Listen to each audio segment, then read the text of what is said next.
Leadership et ouverture économique vers le Canada. Une manifestation organisée demain matin par la mission locale du Nord. Il s'agira de présenter une formation destinée aux chefs d'entreprise ou futurs chefs d'entreprise. Pour en parler, nous recevons un patron leader qui a réussi et qui participe à la formation Bruni-Surin. Bonsoir. Oui, bonsoir. Merci d'avoir accepté notre invitation.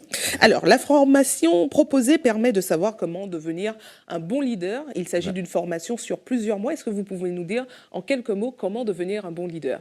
Ben, écoute, un bon leader, d'ailleurs, moi, je ne peux pas dire que je suis un bon leader. On dit que je suis un bon leader parce que il y a eu des preuves. J'ai parti une entreprise, ça fait maintenant pratiquement 12 ans. J'ai une firme de vêtements de sport. Donc, tous les éléments, tous les outils que j'ai appris dans le sport, c'est ça que je mets en pratique aujourd'hui. Et j'ai eu la chance de donner plusieurs formations justement à l'Institut de leadership à Montréal.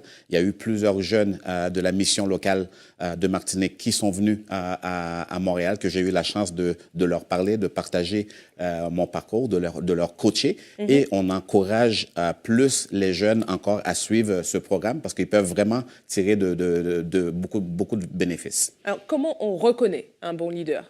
Pour moi, un bon leader, ça va être quelqu'un qui peut influencer son équipe. Ça va être quelqu'un que dans toutes les situations qui va être, comme entrepreneur, on peut être dans une situation qui est très difficile.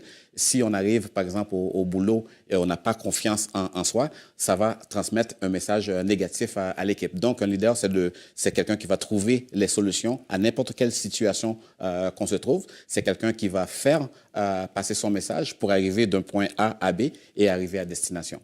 Très bien. Et il faut que l'équipe soit heureuse de venir travailler, j'imagine. Il faut que l'équipe soit heureuse de venir au travail. Il faut qu'il y ait un bon esprit d'équipe aussi. Parce que pour moi, il n'y a aucun succès qui se fait seul. Il faut avoir une équipe.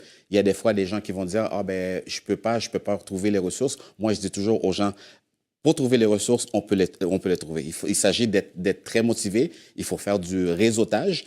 Moi, quand j'ai commencé ma carrière, j'avais pas un sou. On disait que j'allais pas réussir. On disait que j'avais pas d'argent pour faire des camps d'entraînement, mais j'ai été frappé aux portes. Il faut faire le premier pas et c'est la même chose en affaires. Quand j'ai terminé ma carrière, les gens disaient « Ah, ben tout le monde te connaît. » Parce que vous avez été un grand sportif, il faut le préciser. Oui, j'étais champion olympique. Oui. Et il y a plusieurs personnes qui me disaient « Bon, ben écoute, puisque tu es champion olympique, tout ce que tu vas faire, ça va être facile. » C'est pas facile. Il y a eu des situations, un moment donné, des fois, tu dors presque pas parce que tu as le stress, mais je peux pas me permettre d'arriver, exemple, au bureau. Même avec le stress, des fois, ça va mal. Je ne peux pas transmettre ce message-là à l'équipe. Donc, pour moi, c'est ça un vrai leader. Et c'est ça qu'on veut, c'est l'une des facettes qu'on veut enseigner, surtout aux jeunes, parce que c'est la relève. Hein. Moi, j'ai 50 ans aujourd'hui. J'espère que j'ai une de mes filles... Vous avez encore une belle carrière. J'ai encore une belle carrière, oui. Fini, hein. Mais on veut que les jeunes viennent plus en entrepreneuriat. Donc, c'est ça qu'on encourage les jeunes martiniquais à venir au Canada, à Montréal, pour avoir cet enseignement-là. Et ça s'apprend à devenir un bon leader ou il faut déjà avoir un caractère de leader? Est-ce que quelqu'un qui est plutôt introverti peut devenir, grâce à cette formation, un bon leader, un bon manager? Ça peut avoir une influence. C'est sûr que des fois, il y a des gens qui se disent « Oh, je ne pense pas que je pourrais être un entrepreneur. » Mais en voyant des entrepreneurs, bon, je fais partie de l'Institut de leadership à Montréal. Il y a d'autres grands entrepreneurs. Moi, j'ai été inspiré par des entrepreneurs. Et ça m'a motivé. Donc, c'est la même chose qu'on veut transmettre aux jeunes. Le jeune, peut-être, des fois, il va avoir moins confiance. Il va peut-être se dire que je ne peux pas être un leader. Mais en voyant ces gens-là, ils vont être inspirés. Ils vont être inspirés à leurs histoires parce que nous, on leur dit, eux aussi peuvent le faire. Donc, il faut croire en ses rêves. Exactement. La manifestation de demain permettra de présenter la formation. Ouais. Dites-nous quelques mots de cette formation. Il va y avoir justement celui qui est responsable de l'Institut de leadership à Montréal qui va présenter le projet, faire la promotion du programme. Moi, je vais être là pour présenter mon parcours en tant qu'athlète, ancien athlète, et aujourd'hui comme entrepreneur.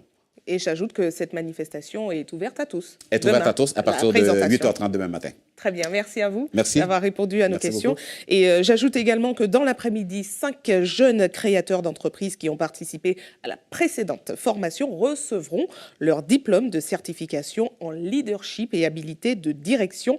Une cérémonie de récompense qui aura lieu à la CTM.